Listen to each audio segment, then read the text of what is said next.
कौन चर रहा है गोचर? जी हाँ, आज हम बात कर रहे हैं उस गोचर भूमि की जो गायों के लिए बनी है।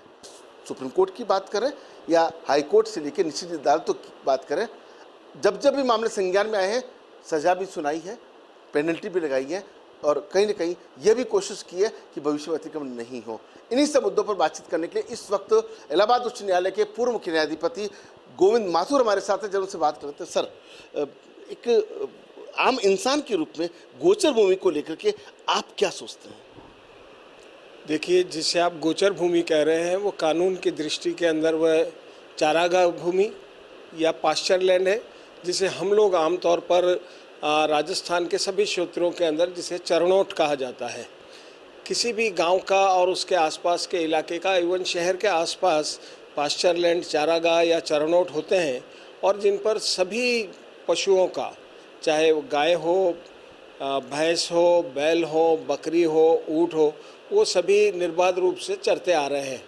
पशुपालन हमारे यहाँ सबसे महत्वपूर्ण है। हमारे जीवन के अंदर पशुओं का एक बड़ा महत्व है, क्योंकि वो हमारे लिए आहार का भी है, हमें दूध दे रहे हैं और भी कई चीज़ें हमें दे रहे हैं। इसलिए उनको वो स्वस्थ रहे, उनको उचित आहार मिले, इसलिए चरणोट का सुरक्षित रहना नितांत आवश्यक है।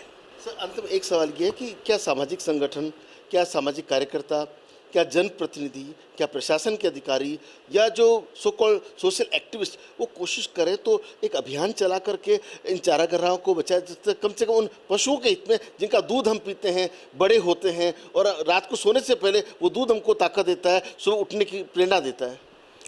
देखिए, समाज का रोल किसी भी सोसाइटी के अंदर बहुत ज़्यादा होता है। हमारे यहाँ के जितने भी लोग हैं, अगर हमारे NGOs चाहें, अगर हम हर व्यक्ति ये चाहे कि चरणोट बचे रहें तो निसंदेह बच सकते हैं। हम प्रकृति का पोषण पूरी तरह कर सकते हैं। कि बहुत सधे हुए सटीक शब्दों में दो टूक कह दिया है कि ये जिम्मेदारी प्रशासन की है।